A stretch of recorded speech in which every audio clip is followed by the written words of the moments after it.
President David Sassoli, members of the European Parliament, it is an honor to address this esteemed institution on this important day, International Women's Day. Let me begin by saying that President Joe Biden and I look forward to working with members of this Parliament and fortifying the transatlantic alliance. Today, we face crises on almost every front. A pandemic that has taken the lives of more than 2.5 million people worldwide. A changing climate threatens the future of our Earth. A rise in populism is working to undercut democracies everywhere.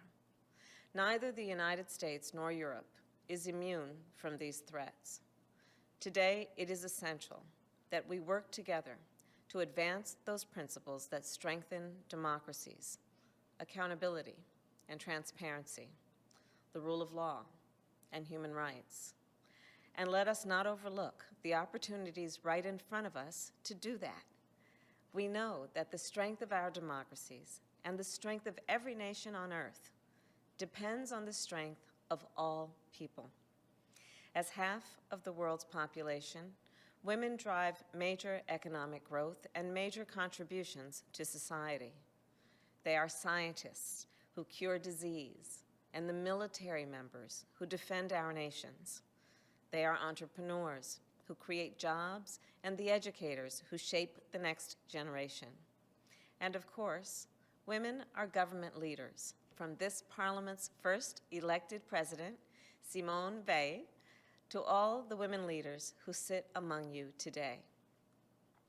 Today, the global crises we now face have made abundantly clear both the contributions of women and the challenges facing women.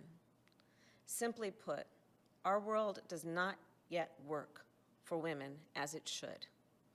COVID-19 has threatened the health, the economic security, and the physical security of women everywhere.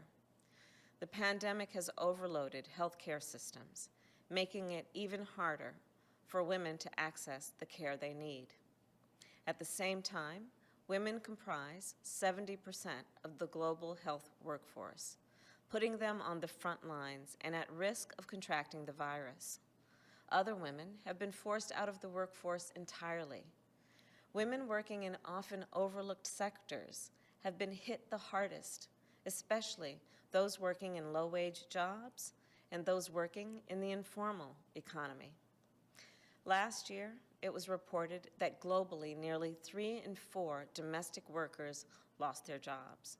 And those who remain employed, well, they're paid far too little.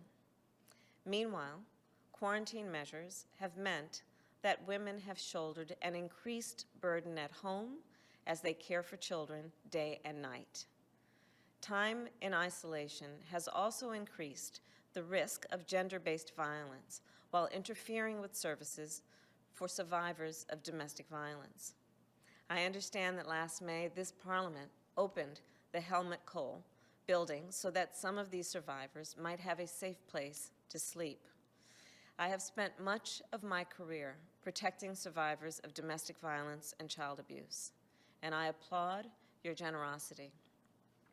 As we endure the pandemic, the economic instability, the racial injustice, the threats to democracy, and the effects of climate change, the question before us is simple.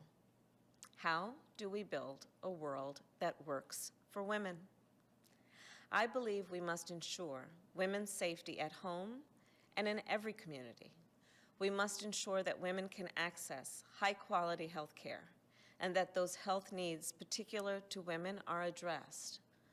We must treat women with dignity at work and put in place the structures needed so that women can both care for their families and excel in the workforce. Finally, we must give women equal voice in decision-making, for this is essential to free and fair democracies. And this is not just an act of goodwill.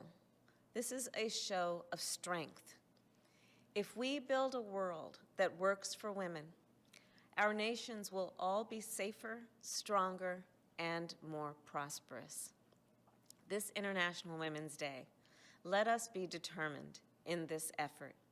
Let us be united in this effort. I thank you. President Biden and I look forward to working